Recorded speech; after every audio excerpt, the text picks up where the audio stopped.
Hrať ďalšiu útočnú akciu domácich. Hľadal Mikkelsen a ten je v šanci a prehrávame 0-1. 22. minúta. Zdalo sa nám, že po dlhom pase našim nebude hroziť nič. Ale po súboji s Hubočanom sa Mikkelsen dostal z očí v oči pred Jána Muchu a prvou strelou na našu bránu otvára skóre.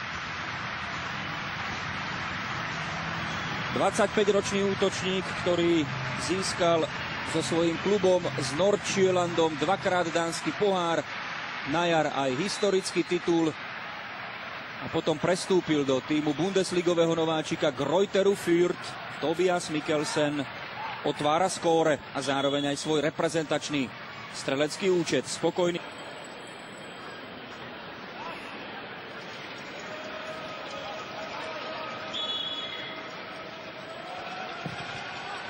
Prudká lopta, gól! Martin Jakubko, návrat ako hrom. 63. minúta, prvý dotyk s loptou. A gól tohto obra z Chminianskej Novej Vsi. 1-1. Jakubko skvelo vyhral súboj v ťažkej pozícii proti Žoresovi Okorému. A po prudkom priamom kope Mareka Saparu zaznamenáva svoj 5. reprezentačný gól. Prvý od júna 2009, kedy skóroval na tehelnom poli proti San Marínu pri našej kanonáde 7-0. Musíme povedať, že Sapara veľmi dobre zahral túto štandardku a nezabudnime na prácu, ktorú odviedol aj Maťo Škrtel tým zápasením s Agerom, pretože vlastne to všetko slúži na odpútanie pozornosti.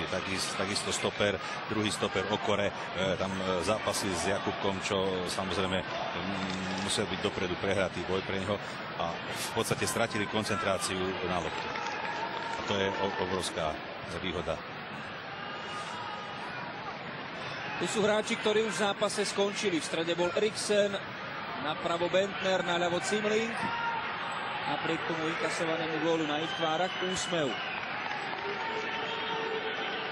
Tu je súboj Škrtela s Agerom, dvaja liverpoolskí stopéri a vedľa nich Jakubko s Okorem. Tam sa zrodil náš vyrovnávajúci gól.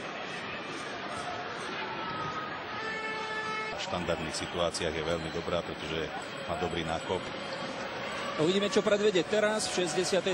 minúte posadil na hlavu Martina Jakubka gólový center. Teraz prudko nakopol loptu na bližšiu žrť. Andersen opäť nebol najistejší, ale už sme sa do ďalšej koncovky nepretlačili, konkrétne Martin Škrtel. Teraz sa však snaží naraziť loptu Stochovi, jeho center na Hamšíka. Gól! 2-1 pre Slovensko v Odense. 72. minúta, Marek je otrasený po gólovej hlavičke, ktorou prerušuje svoj 2 roky a 2 roky a 9 mesiacov trvajúci gólový pôst v reprezentačnom drese. V novembri 2009 skóroval pri našej oslave postupu na majstrovstvá sveta z pokutového kopu proti Američanom. Takto hlavou zakončil akciu, keď mu nacentroval Míňo Stoch. Stoch, Škrtel, Stoch a Hamšík. Gólová linka číslo 2 v Odense pre Slovensko. Andersen prekonaný.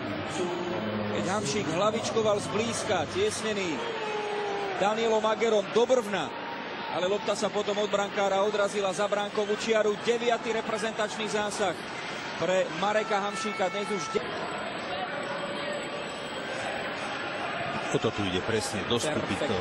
Teraz naši s výborným pressingom, s výborným napádaním Saparu vysúva dopredu Martin Jakubko. Sme v pokutovom území a dávame gól! 83. minúta, meno strelca veľmi prekvapujúce. Ľubomír Guldan, 3-1 pre Slovensko. Tak to bolo teraz ukážkové napádanie, aj ukážková kontra našich, do ktorej boli zapojení. Ešte raz to uvidíme. Guldan, Jakubko a Sapara. Sapara loptu potiahol, odcentroval a Guldan perfektne dostal loptu cez striedajúceho Lasseho Nilsena. Druhá gólová asistencia Mareka Saparu v tomto zápase, podobne ako v prípade Jakubka. Skvelý návrat do reprezentačného dresu, najmä v druhom polčase. No a tak naša radosť narastá. V Odense vyhrávame o 2 góly.